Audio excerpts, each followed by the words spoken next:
تو فرمایا کہ جاؤ اویس بن عامر کو جانا اور جا کے اس کو میری امت کے لیے دعا کا کہنا۔ حضرت سیدنا عمر فاروق حضرت علی المرتضیٰ گئے، جا کے ڈھونڈا، تلاش کیا، اویس بن عامر ملے، حضور کا سلام کہا، بس پھوٹ پھوٹ کے رونے لگے۔ ہاں بتاؤ میرے رسول کے لبوں پہ میرا نام کیسے آیا تھا؟ حضور میرا جب تذکرہ کرتے تھے کیسے کرتے تھے؟ یہ درد دیکھا تو بولے کہ کیا آپ اتنی محبت رکھتے ہیں تو پھر ملنے کیوں نہیں آئے حضور کو؟ اتنا جو پیار رکھتے ہیں تو زیارت کرنے کیوں نہیں آئے؟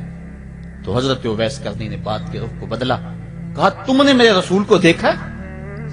تم نے میرے رسول کی زیارت کی ہے؟ کہا ہاں ہم تو صبح و شام وہاں رہے ہیں۔ کہا پھر بتاؤ حضور کی یہ ابرو جڑے ہوئے تھے یا کھلے ہوئے تھے؟ اب دونوں حیران ہو گئے۔ کہا تم نے تو دیکھا، میں نے تو دیکھا نہیں، تم بتاؤ نا پھر، میں تو گیا نہیں، مجھے کہتے ہو گیا نہیں، تم بتاؤ حضور کے ابرو جڑے ہوئے تھے یا کھلے ہوئے تھے؟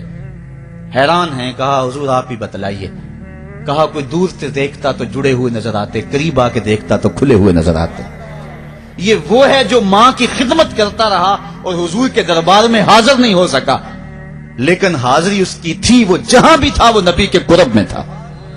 تو اس لیے ماں باپ کی خدمت اتنا بڑا وظیفہ ہے۔ اللہ کے حبیب صلی اللہ علیہ وسلم کی خدمت میں ایک شخص حاضر ہوا اور اس نے اذن جہاد طلب کیا، حضور میں جہاد پہ جانا چاہتا ہوں، مجھے اجازت مرحمت فرمائے۔